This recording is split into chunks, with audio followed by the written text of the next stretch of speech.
Thanks very much for coming on. Oh, thanks for having me. I got your name right, didn't I? You did. Yeah, you did. So if we could just start with a little bit of an intro to you and what you do and how you've come to get to where you are today. Yeah, sure. So Kate Chandan, my business is Ethica Recruit.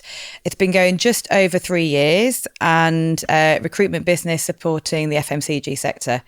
So food and drink manufacturers, consumer goods within the UK, sales and marketing roles predominantly. So if I sort of like go back a little bit, when I left uni, like many people, didn't really know what to do.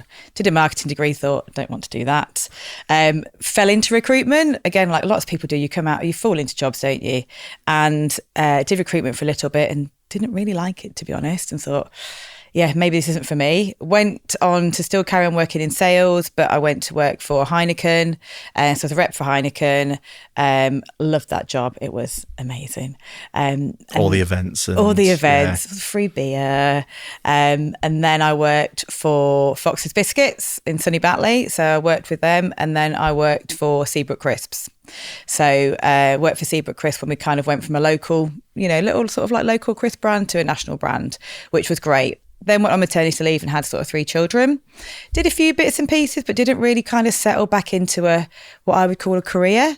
Then a friend of mine at the time asked me to help her out with some recruitment because she was in recruitment and she was really, really busy. So sort of started working for her and thought, actually, I love this. This is brilliant. And I want to give it a go on my own. So then set up Ethica Recruit sort of like 3 years ago. Nice. And just been doing it ever since. So yeah, I really enjoy it. So it wasn't that you didn't like recruitment. I just didn't like that sort of recruitment because it was who I worked for. It was very strict. It was very rigid.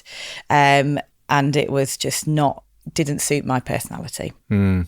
Recruitment is it's a funny industry. Yeah. From having never worked in recruitment, but from what I'm seeing from the outside, it's a funny industry. Yes. And it can be from the outside looked on as being quite aggressive. Yeah. Quite an aggressive Agreed. industry. Yeah. Quite well, from what I saw, quite male dominated as well. Yeah. So how are you navigating that?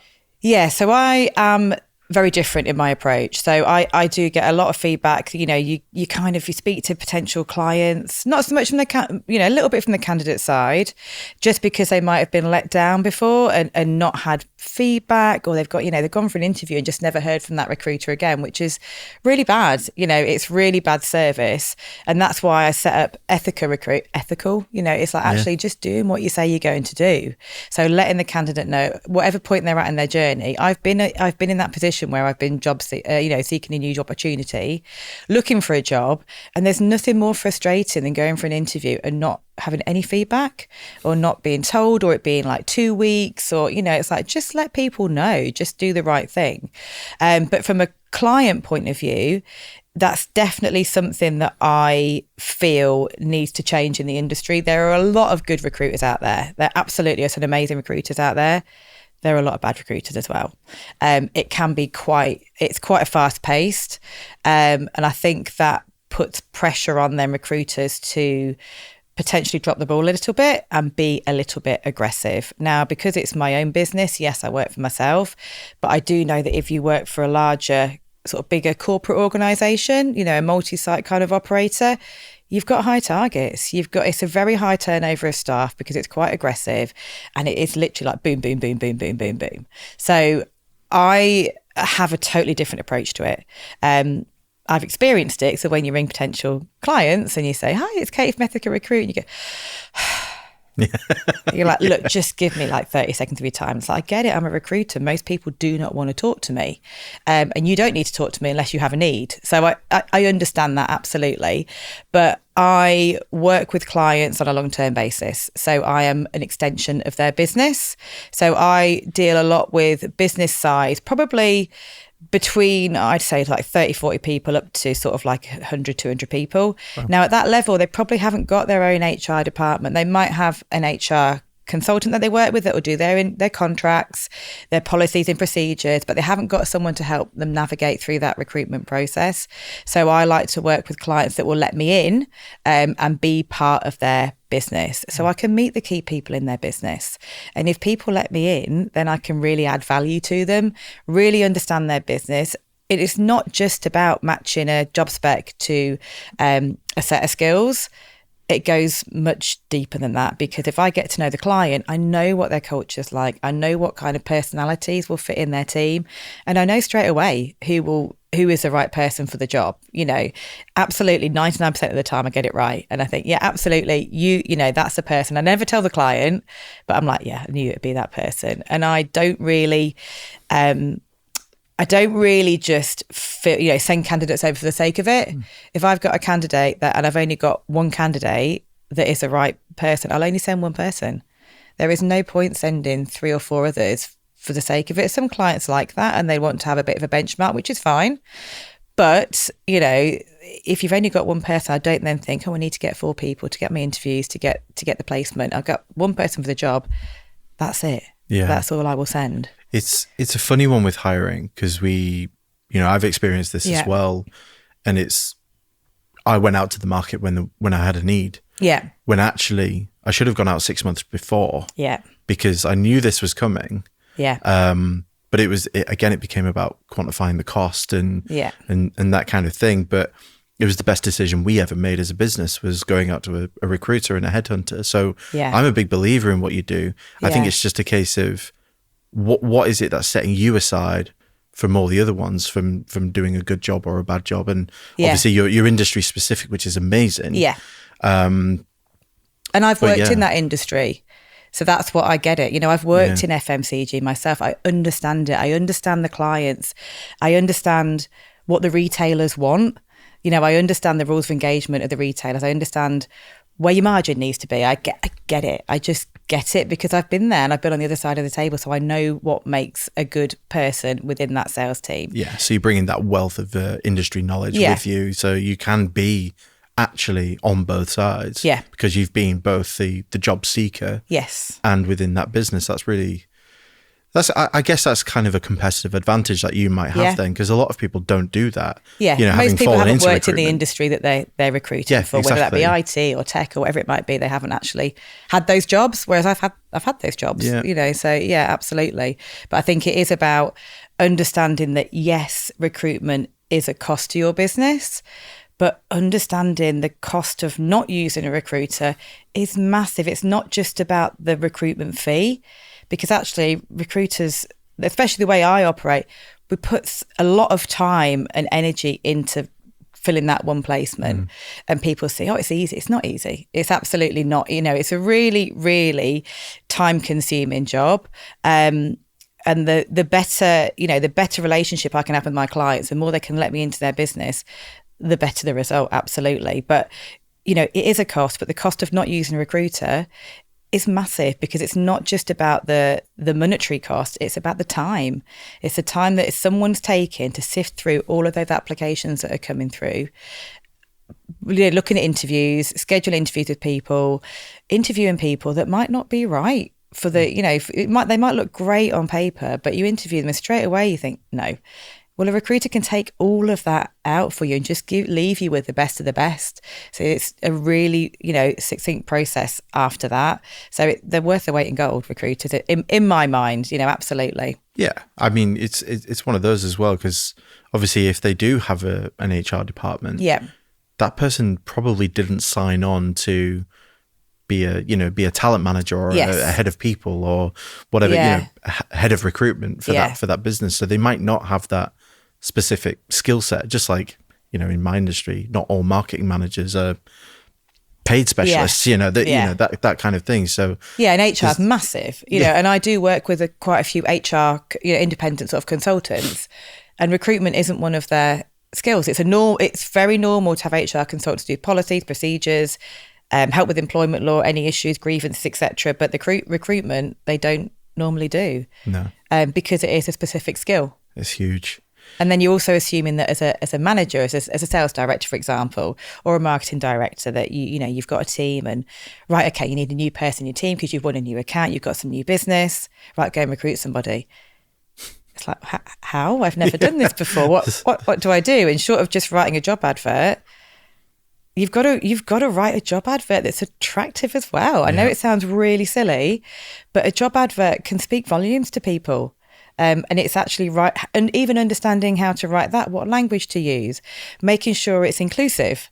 There's so many things that you need to think about, and the methods that people used to recruit, like using the job boards, like Indeed and Read and all of those kind of things, they just don't work anymore. The methods do not work anymore. So you need someone that is very proactive in their approach, that will actually go and seek people that aren't necessarily on the market, and that takes time. It's funny, isn't it, though, because like I hear stories of one job post opening, and that people will get like 200-300 applicants. Yeah. So imagine just seeing that and having to wade through all of those applications. That's horrifying. That's that's off-putting. So having someone to be on your side to do that with you, that's your weight in gold. I guess, you can isn't see it? that on LinkedIn when companies post job adverts. You can see how many people. It's transparent, isn't it? Yeah. And you're like, you've got maybe like 90, 100 people that are applying for that particular role. There might be one or two that are right. But also, like, it goes back to speaking to candidates before they are on the market. And depending on what level you're recruiting at, people don't want people to know. No. If you're recruiting if you're an SD, you don't want people to know that you're in the market. So it's confidential as well. You've got to be confidential. You've got to be respectful. You've got to understand that. But people don't want, and also advertising as well. Clients don't want to know that they've got a gap in their leadership team. So you can't advertise it either. So it's a juggling. Why is that though? I mean, is it a competitor thing, or is it just? I think it's a bit of competitor, but also if you've got a business that currently doesn't have a sales director leading that business forward, as a client or a customer of theirs, you might not have a lot of faith in them because there's no one leading that agenda. Yeah. So that does happen quite a lot. It's very confidential. Wow. Didn't even think about that. Talk to me about candidate side. Yeah. Because obviously you deal with both sides, and there is quite a sort of, I guess, looking at sort of attitude and, the appropriateness of the candidate essentially for the role. It's quite the zeitgeist at the moment. People are talking about that, and people are even saying how hard it is to find the right job for them. Mixture of remote, all this kind of stuff. Obviously in manufacturing that can't really happen. But talk to me about the candidate side. Like, what is it that you're looking for? Like, where are candidates getting it wrong? I think since COVID, a lot of candidates have a lot more tick boxes that they want. And I think that's not necessarily a bad thing in some ways, but a lot of the kind of market has shifted massively during COVID because, when you're in the office full time, then you could go fully remote. And it's like, actually there's pros and cons to both. But I think as definitely in a leadership role, you need to be visible. You need to be working with your team. Decisions are made a lot quicker. So you need to be in the office. So I think for me, I think hybrid is the perfect like working model. However, you will get people that be like, I want to be fully remote. It's like, but that in sales and marketing roles, it doesn't happen because you need to be bouncing ideas off your team. It's, it's about creating things together, isn't it? And moving forward rather than just being sitting in your little silo at home. So I think that's part of it. People are struggling with that a little bit. I also think people are less inclined to travel as far as they used to. So you might get, if you were working in a role that was fully office space, people would be happy to travel an hour every day each way. Mm-hmm. Doesn't really happen anymore. People, really? The kind of so geographically, their remit is a lot smaller, and also because they know they don't have to. Because they know they don't have to, yeah. But also from a client point of view, if you're wanting somebody in the office full time, your candidate pool is very small. It's very, very limited. So I'm just get to hybrid, and we can, you can open it a little bit. And yes, of course, there's some roles that you can't work remotely on, but I think a balance is good. I think culture's massive. As it should be, absolutely. And I think that is one of the hardest things to, A, measure, and B, like, you tell me you want to work for a company that's got a good culture. What does that look like, though? Yeah, what does that mean to you? What does that mean to you? Because I could say, this client's got a brilliant culture. But how do I know that? How have I measured that? And I think it's gone so much beyond free breakfast, free tea and coffee, whatever, pizza on a Friday, all of the, finish, you're lucky you can go at 4:00 on a Friday, whatever. That's almost a little bit irrelevant now because everybody does that. It's like, how do you stand out to future clients? To future candidates? How do you stand out as an employer of choice? What do you do that's different? How do you communicate that? And how do you measure that internally? That is a really big challenge for clients and for candidates to see that. Yeah. And I think it's about progression as well, understanding that there is potential to grow, because ideally when you join a business, you don't want to have to leave to get to the next level. But often that is the case. That is one of the biggest reasons why people leave roles. It's like, because there is no room for me. I've got as far as I can go in this business. That was something that was said to me quite early on. It's like, you want the biggest pay rise, you got to leave, because it's harder to get those percentage increments within the role. And there is a ceiling to your progression. So the best thing to do is take a sidestep for a larger amount of money. Which is crazy though, isn't it? Yeah. Because if you think about, I don't know, say like average salary of a BDM, an FMCG, say it's 45 grand. They then will leave for 5 grand because actually they might get 2 at best for an internal promotion or just, salary increase because they've done a great job. They'll leave for 5 grand. You won't, as a client, you won't pay them that 5k, but then you will go out and spend 20, 30, 40k on recruiting somebody else for the time and the effort and the energy that it's taking, which is crazy. It is crazy. Which is crazy. So and then you've also got somebody in your business who's been with you for 2 years that knows the products inside out and the customers inside out. I just find that nuts. But yeah, it's still to get that big pay rise, you have to leave. So I think having that culture of like, actually you don't, the opportunities are here for you, especially in sales roles, because it's the one role in a business where you are visible, where the energy and the effort that you put into that role will always deliver results, whether that's in 6 months or 2 years, that you will get those results. So you're visible.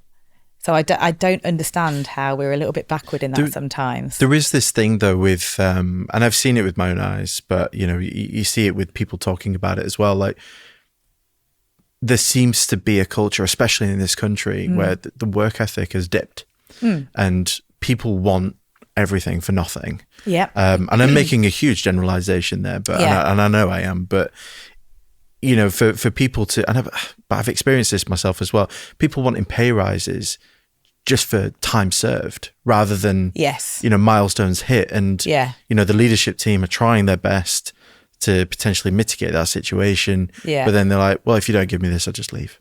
Yeah. And it's like, well, how does that work? And, how do you mitigate for that at the beginning as a recruiter for a candidate? Is it attitude? Is it previous experience? I think it's really understanding what the dynamic's like now and understanding that, you might have people in the business that have been in that business for, 20 years, which are valuable to your business because you've got some, phenomenal experience and knowledge within your sector there. But also knowing that, if you had somebody that came into your business and within 6 months had delivered, a huge amount of business, then you need to reward that. It doesn't matter that they've been there 6 months. That's irrelevant. It's kind of like, oh, well, your pay rise is what you delivered 3 years ago. It's gone. That doesn't matter. It's like, what are you doing now? And I think that is a big culture change for businesses as well. And a lot have got it. Absolutely. A lot have got it. Sometimes sector dependent, they're a little bit slower to pick up on that. And it's just having the understanding that it's okay to reward people that have been there. Because actually what it should do is motivate everybody else to be like, right, okay, I can do that. And that's available to me because by their very nature, most people in sales are motivated by money. Of course they are. Because that's why they're in sales, because they can earn more money rather than just going in to do their job. The harder you work, the more you get paid. So, and what I never understand with clients is like one of my big bugbears is that, and I experienced it when I was working for a big corporate organisation, is that, everyone has a really good year. Really, really good year. Everyone gets their bonuses. Right, what we're going to do next year is going to put your budget up by so much that it's unachievable that no one gets a bonus. It's like, why? Because you wouldn't pay me my bonus unless we've achieved the result anyway. So surely it's win-win for everybody, isn't it? I don't really understand. And I think one thing about going back to culture and about, I think people, we want to feel part of a journey and we want to feel involved. So yes, it obviously it's monetary as well, but taking that out of the agenda and, you know, off the table, it's about being part of the journey and being valued as a team member. And that doesn't necessarily have to be valued as in, you know, thank you. You know, it's about sharing where we are as a business, you know, just involving everybody and being like, this is where we are as a business. This is what our plan is. This is what our strategy is. This is where we're going. This is why we're doing this. This is why we want to do this. This is how we think we're going to get there. And people, if you feel involved and feel part of that, that is much more valuable than a bonus or commission, because you feel like you're part of something a bit bigger and you understand it and you feel respected enough to be shared that, rather than, there you go, there's your numbers, go off and hit it, because you don't get why. There's also this thing where, you know, people, again, from experience and what I've seen, is this kind of, I don't know, this old saying, like, people don't leave jobs, they leave bad managers and this kind of thing. And because the leader of the company has got a vision, he knows what the mission is, and he's trying to share that as much as possible, but then he's got a line of middle management, you know, that are potentially blockading that vision and not, you know, they're not relaying that mission or, you know, the vision of the company enough. And then therefore people become disenfranchised and leave. How can people get around that? What is the, I mean, we're talking HR here, really. We're talking leadership and coaching and things like that. But when you're placing a candidate into a company that seems to have a great vision, like how are they supposed to mitigate that? Like, how are they supposed to, you know, because they may be in for 6 months and not really fully get integrated into that mission. I think actually the integration part is massive, regardless of the size of the organisation. Making sure that integration happens not just across the sales team, not just across the finance team, the marketing team, everyone together. So actually things like, although they might feel a little bit old-fashioned, away days, things like just taking business off the table and actually forming relationships across the business with people that you would never actually maybe have spoken to before, and helping build those relationships, because often in my experience in sales and finance sometimes butt heads a little bit just because they don't really have an understanding of each other, and they don't understand, finance don't understand why sales are doing that. Sales don't understand why finance are getting frustrated about that. But if finance understood why we have to do this, why we have to drop our margin or whatever it might be, or look at the bigger picture, yes, we've had to reduce our price on that, but then what that means next year is that we will get these 5 extra things or whatever that looks like. And understanding from a financial point of view that, look, the financial reporting looks like this, these are the factors that are affecting it. It's having that appreciation for each other and doing things like, you know, off-site things, building relationships all the time, just cross-functional teams, helps mitigate all of that frustration, because that's where it often comes to, because no one's trying to be difficult. Everyone's trying to do the best that they can do with the tools and the knowledge that they have. But if they have an understanding of how it can then have an impact on elsewhere in the business, and they wouldn't necessarily do those things. No, that was actually something a company I used to work for that they were really good at. You know, they would have company-wide monthly meetings. Where, because you often have a sales meeting or a finance meeting, but you don't. Those micro interdepartmental meetings are absolutely, you know, they're great, but they're an echo chamber. You know, whereas the monthly meetings that my old company used to do, the finance director would be there, and she would get a platform for a few minutes to explain the budget. Then the CEO would do the same, and heads of departments, and then you know, that was something that was really, really good. Just again, coming back to candidate side, because this is something I think about quite a lot. What can people who are ready to enter the job market or re-enter in the job market after a period of time, what helpful tips can you give them to make sure that they are as sort of like as attractive as possible in terms of an employer looking at you, at your profile? What can they be doing? Like, you know, are there any sort of helpful tips that you can share? I think there's a few things. I think initially it's one thing that I always talk to my candidates about, even when I'm talking to them about a specific job. I will always ask them, what do you really want? What is it that's driving you to get a new job? Is it monetary? Is it travel? Is it what is it? What does it need to look like? Tell me what your ideal job would look like, and explain everything to me, whether that's sector, whether that's working pattern, whether that's flexibility, whether that's customer base. What is it, and what do you see as success within your job? So really understanding their drivers. I would 100% say, and it's something that I always ask my candidates as well, it's like, who do you want to work for? Tell me if everything else was equal, travel, money, absolutely everything, who would you love to work for? Which brands, which companies, and why? And that really helps me understand what's important to them as well, because sometimes I go, oh, I don't know. That's like, but as a sales director, you've got no idea then who you'd love to work for. It's like, you've got to have some brands in your mind that you admire, that you really think, wow, I could really make a difference there. So that really helps you think about that, and then maybe look at what they're looking for. Look at their culture, look at their ethos, look at their mission statement. What does that look like? Don't be that person that sends a CV to every single job that's on, because then when I ring then when I ring the candidate and say, oh, actually, I'm just ringing you, it's Kate from Ethica Recruit, just ringing you about this role you've applied for. Oh, which one I've applied for every single job there is? It's like, yeah, not really the right thing. So really tailor your approach, really kind of take your time to understand why, because those big brands, they get thousands and thousands and thousands of applications every single day. It's like, what's different to you? Think about, and I'm thinking about sales roles and marketing roles at the moment, tell me what you've done. Don't just tell me you're a team player. Don't just tell me that you've delivered growth within your customer base, because anyone can say that. It doesn't really mean anything. What did you do and how did you do it? Okay, you opened doors with Tesco and Aldi and Morrison's. How did you do that? How did you approach that? What did you do? Who did you talk to? What did you deliver within those accounts, and who did you work with? Give me cold, hard facts, because that's what people want to see. Because if you've got a CV that says, I've delivered 68% growth in Tesco year on year by introducing these new 3 lines, range rationalisation, whatever that might be, or I've delivered growth in Asda. Yeah.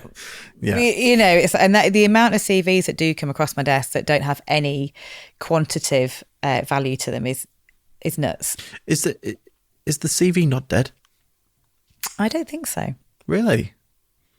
I hate receiving CVs. Do you? I just can't say anything from a CV. I can't Clients take still it want apart. to see them. Really? Yes. See, I would much rather someone pitch me a 2-minute video. Yeah. And I get that, because you get to see them as well. You get to see how they talk, how they are on camera, and things like that. Sort of it's almost like a screening, like an audition type thing. Yeah. And I do that on my candidate's behalf, and I will talk about them, because sometimes you will have a candidate's CV, and although they might not look right on paper, because when you take a brief from a client, they'll again set out their ideals. Sometimes you've got a candidate that doesn't quite fit into that, but they will be awesome. So that's when you pick the phone up. I do a little video just to say, you need to see them because of these. You'll just love them, just trust me. And again, that goes back to why you work with a recruiter, because we can sift through all of that stuff that you don't need to see, and also pick out the gems that you might have overlooked because they're not kind of fitting with your, they're going through the checklist and you're like, these 5 things. No, they've only got 3, so discount. Whereas until you've spoken to somebody, you really don't know that. I fully believe that. I just think, I get working with a recruiter, because it was one of the best things that we ever did as a business. And we found one of our best team members through a recruiter and headhunter. But I just think the actual CV is seems like a really low barrier to entry nowadays. Yeah. Like anyone can, especially with AI and ChatGPT. Yeah, absolutely. Like I don't know you from Adam or from Eve kind of thing. Like I don't know. Yeah, no, I think you probably, but clients still like to see them. That's really strange. Well, not strange. I do believe, because it's. But maybe it's time for a change. Yeah, I think it's a habit that will. Yeah. It'll die because slowly. We're short on time, aren't we? So if you've got a 2-minute video versus reading a seat, you're going to get more out of that video, because I suppose it could almost take a step out of the interview process as well. because if you're working with someone like myself, I will interview them. Then you often do a Teams to start with to see what they're like. Well, that could take that step out of the equation, couldn't it? Yeah. And you could go straight to the face-to-face. What about even before, coming to a recruiter, or even before the idea of creating your CV? Like, what can people be doing? Because I fully believe in this thing of personal reputation, and everyone has an online reputation now. Yeah. Like, what can they be doing? Like, if we're speaking to, I don't know, say the 16, 17-year-olds that potentially might watch this, what can they be doing to safeguard that? Because, we were talking just before before we started shooting that, just one little thing from when you were 14, 15 years old can be picked up. Yeah, absolutely. Be very mindful of what you post anywhere. And I think probably we get that because, we're older, we've got that understanding. But as a 20-something-year-old and younger than that, no. Like, you don't understand the impact of what it can have further down the line. Have you seen that? No, I haven't. I know. But I've seen some stories, yes, about things that have come to light. And then it's also, where does that responsibility lie? Does it lie with the recruiter, or does it lie with the company? Because again, every company's policy is different. So it should really lie with the company if they're that strict on it to go back and look at people. And I think there's a real fine line between, I think with LinkedIn, we see that as a professional platform, and people don't, I think it's getting a little bit more personalised. Absolutely, yeah. But because we all want to have that personal brand, because people work with people, don't they? Yeah. And being a faceless brand isn't, you don't gel with them anymore, do you? You really want somebody that you can get to know, like, and trust, don't you? And you can only get that by being a little bit personal in your posting. But I think having the understanding that whatever you put out there can be dug up at any time. I think on probably Facebook and Instagram, not down with Snapchat because I'm too old for Snapchat, to be honest, so I don't really get it, but it can be dragged up, but we're probably a little bit more relaxed on that because that is personal. But we have to be mindful that our personal life can come into play with other things, and it's once it's there, it's there. You can't take it down. No. But there's a fine line, I think, between looking at people on Instagram and Facebook and any other platforms, TikTok, all the youngster stuff, and being judgmental. Because the other thing is, like, I've had clients ask me before, well, have you seen a picture of them or have you spoken to them? I was like, yeah, but what does it matter? Yeah. What does it matter what they're like? And I had a candidate actually said to me a little while ago, she's like, my hair is blue, I feel like I need to tell you. It's like, you shouldn't have to tell me that. That shouldn't be a thing. It's like the whole tattoo argument. Yeah, like, absolutely. It's I'm covered in them. Does that impact your ability to do your job? No. No. Does it matter absolutely. Then? No. It's interesting, isn't it? It's a really sort of like grey area. Do you think it's just quite an old hat thing? Like, people don't like tattoos, piercings, different colour hair. I think that's changing, definitely. But I think there are some clients out there that would see that as a real issue. Maybe more on the professional services side. Yeah, I would say so. I think it's the client facing stuff, isn't it? Like, I could walk into Tesco's and there's someone stacking a shelf and they'll be head to toe in tattoos, and it's like, you just don't bat an eyelid anymore. Yeah. Well, clearly I do because I noticed them. Yeah. But it's but not in a negative. You don't not in a negative way. It just doesn't get in the way of doing your job. And I think it's so old hat, and I get really annoyed actually that the argument even still comes up. Yeah. Like, it's just like, why are we talking about that? Yeah. It's not even a thing. Yeah, it shouldn't be. But, I've seen people turn down for way less, in terms of jobs and things like that. And I think that's the diversity and inclusion piece as well, which is massive at the moment and very hard for clients to navigate, because, even the way that you word your job description has to be inclusive, and as it should be. And the way that you interview as well, because you will have your interview process, say like very standard, this is post-recruiter, you might see a candidate once for a Teams and then a face-to-face and then maybe a third, or but is that right for the candidate? And are you going to get the most out of that candidate in that way? But then do you then have a different process for everybody? Because everyone's different, aren't they? Well, that's the thing. And that's a real challenge for clients. It's like, well, what do we do? Because we can't do a different process for everybody, but also want to give them the best shot that they are going to be right. And then the other thing is like, do you send them interview questions first? Because some people are really good at thinking on their feet and just like, yep, this is great. Some people are more considered in their approach and like to prepare more.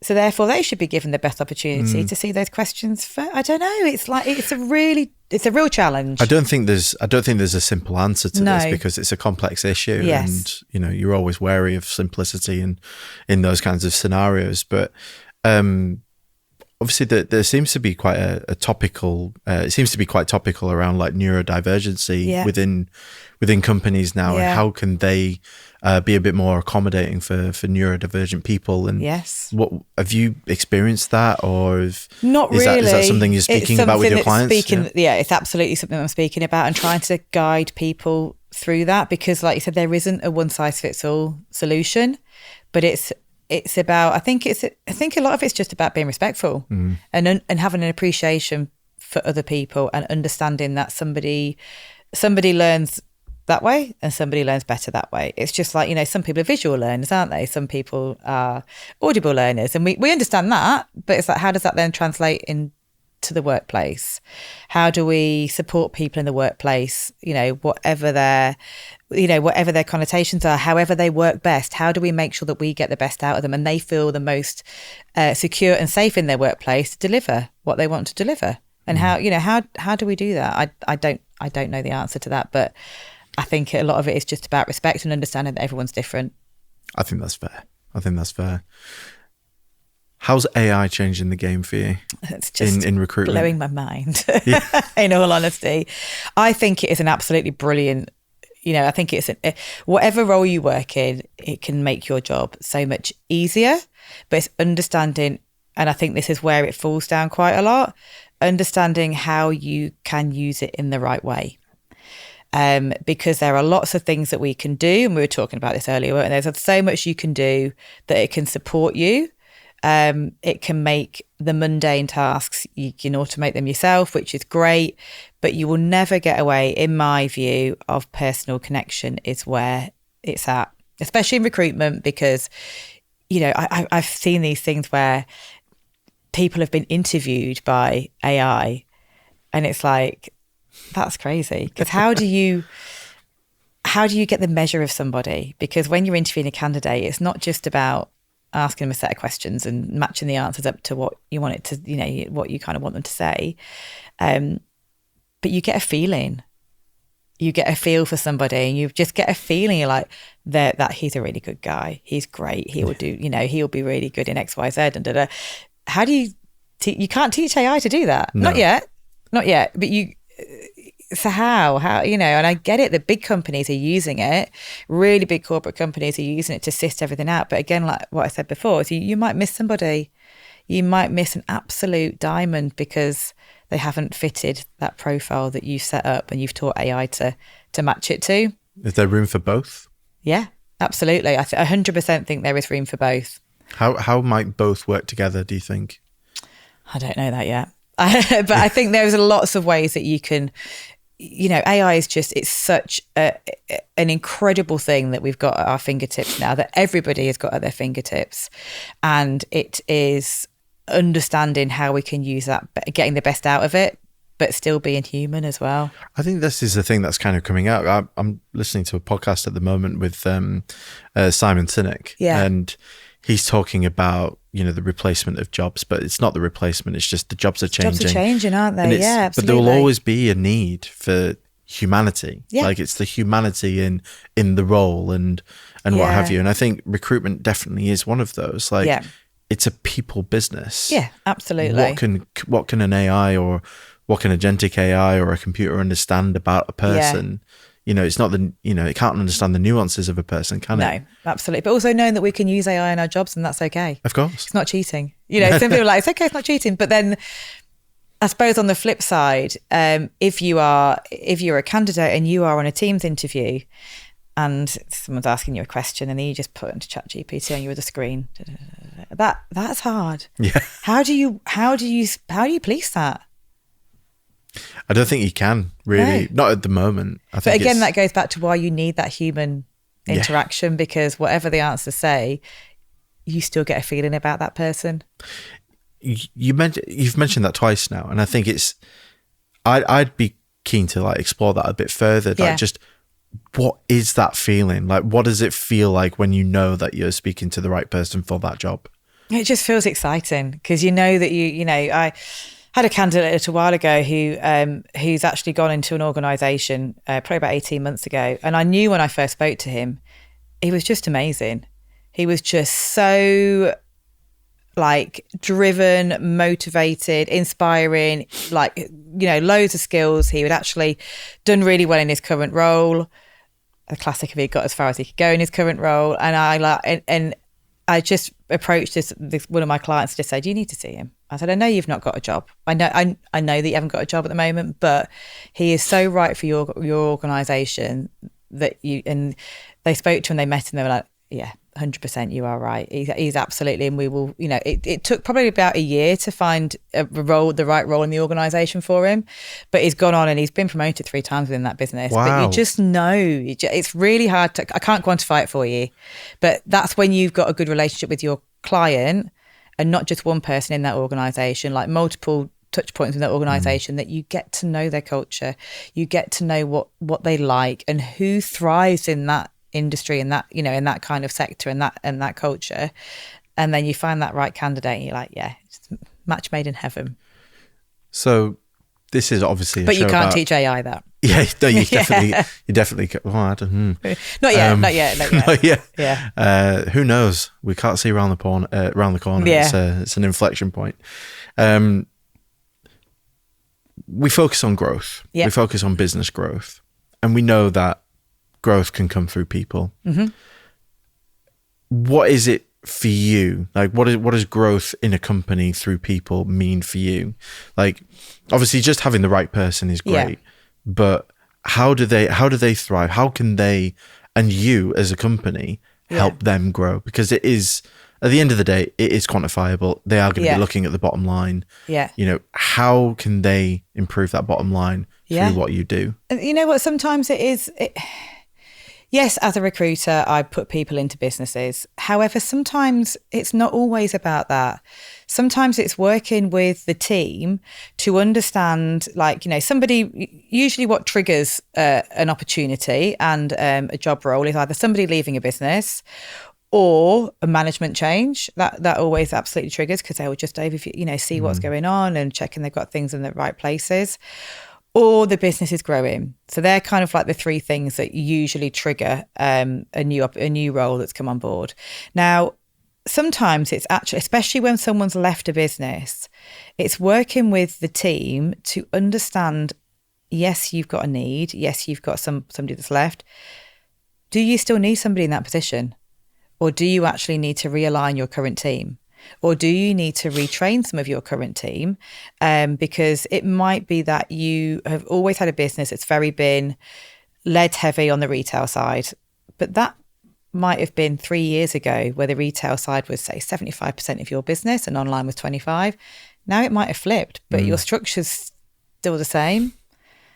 So let's have a look at who's in what role and where they could be better aligned. And sometimes it's actually you don't need somebody else. What you need to do is realign your sales team and move them around a little bit. Look at the org chart and see where. Yeah, and that's a massive, massive part of it, which as a recruiter seems a little bit perverse, because it's like, well, I don't get a job at the end of that, to the end of the day. But it just shows how much you're going above and beyond, really. Actually, it's absolutely. Sometimes it's being able to stand back and go, you don't need a new role. Yeah. You need to reorganize. And do you help companies do that? Yeah, and that's something that's really popular at the moment, is actually understanding, is your team fit for future? Because, especially in manufacturing, every industry has been squeezed left, right and centre, hasn't it, in current times, and will continue to be doing so. So it's like, do you actually need that person, or could we realign what you've already got?